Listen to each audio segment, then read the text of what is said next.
Here in the UK, lockdown is back, and it looks like we're going to be stuck at home until at least the start of December. So, if this is your first time under lockdown, or if you're just getting yourself ready for round 2, then we thought we'd give you some useful tips. So, I sat down with Clare Lovick, who's the Business Development Director for Recroot, which is a recruitment agency that focuses on everyone from forklift drivers to accountants. Clare and her team have been through lockdown already this year, as many of us have, and we talk about her advice to anyone whose first time it is going into lockdown, how she and her team kept conversation casual when they were outside of the office, and how in some ways lockdown has actually improved their communication. I started off by asking Clare what the past whirlwind year has been like for her and her colleagues. We have managed pretty well. Some of us work remotely quite often anyway, me being one of those examples. I normally travel around a lot for my role, visiting clients and visiting our various offices. But obviously with COVID and clients not being able to receive visitors so much, my travel has diminished. So it has changed things quite remarkably for me personally in the way that I work. For our offices, we've had skeleton crews in the offices because we supply key workers into the food industry. We've had to keep our offices manned. So we've obviously done that with measures in place in line with the guidance to protect candidates coming into us and also our staff. But yeah, I would say those are where the main changes have been. And what's it been like moving from, because you said you were remote before, or you often worked remotely before.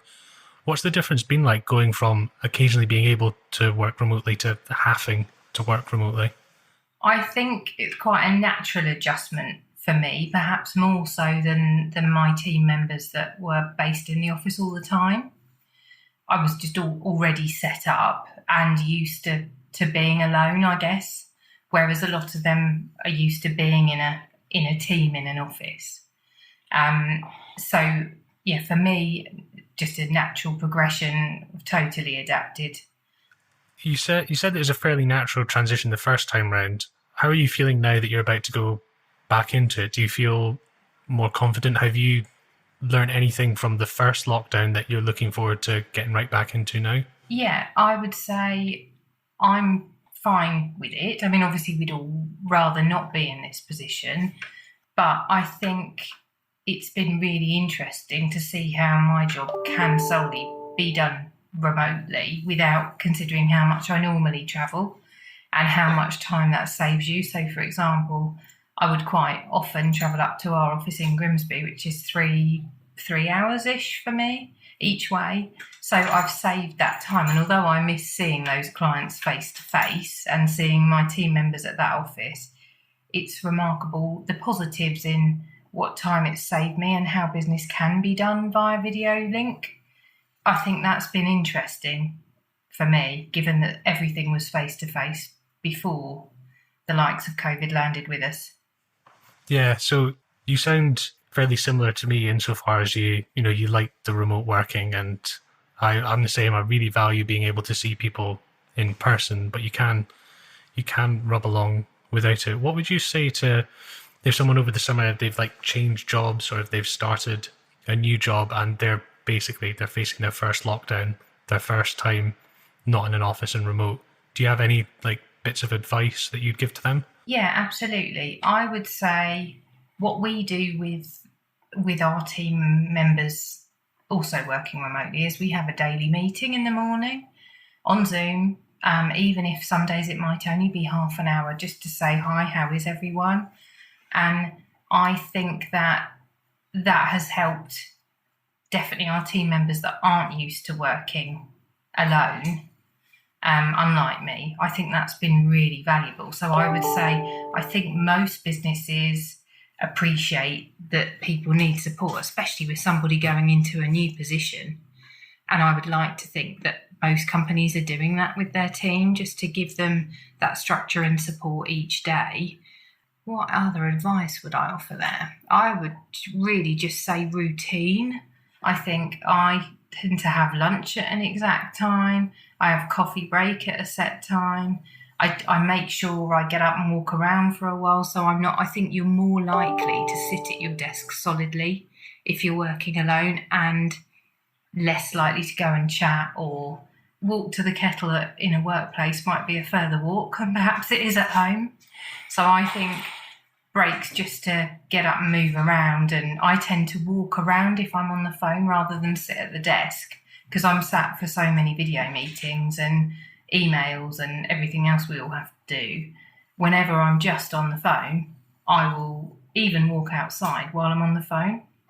So I think, structure and just getting into that whole new regime, really. And I think also you have to be very careful not to work too long a day. I think because you're not travelling, to fall into, I know I've got friends that do this, where you start particularly early because you haven't travelled and you're finishing particularly late. And I think although that's okay for a short time and for when you need to do it ongoing is probably a negative for most people. And you mentioned your daily meeting and keeping in contact, and this is something that we talk about quite a lot on the show and something we think quite a lot about. How do you almost reverse engineer those like relaxed, normal conversations you'd have during the day when you're not able to have them?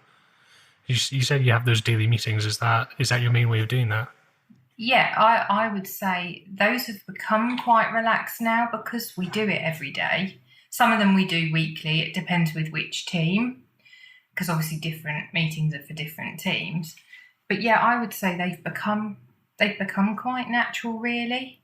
So I don't think we've had a massive problem there. If anything, I think that the quality of communication within the business has improved. Not that we were poor communicators, but I would say we set time aside to talk about specific issues, whereas before we might have just had a fleeting conversation about something.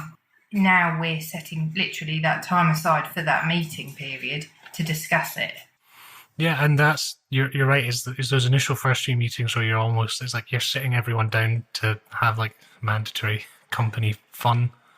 In my experience, the only thing is it takes a lot longer to get to know someone over a video call, because I know it's a bit kind of fluffy and nondescript, but when you meet someone physically, you just get a better sense for them, if you know what I mean, when you can actually see them and there's like this delay and everything, which I think kind of gets in the way a bit. No, it can do, can't it? If you've got a terrible connection, which I'm sure we've all experienced at some point since March, if you're sort of getting delay in words getting through to one another and then somebody freezes, there have been challenging moments where you're trying to sort something important out and actually you say, hang on, look, I'll just give you a call in a minute. And we go back to the good old telephone. I think it isn't the same as meeting someone in person, but I think it's a damn good second. That's it for today's episode. If you enjoyed it, please do hit subscribe. If this show's been valuable to you, then we'd really appreciate a rating and a review. It really helps us get out there and reach more people. So hit subscribe, leave a review, and we'll be back with new content every Monday, Wednesday, and Friday.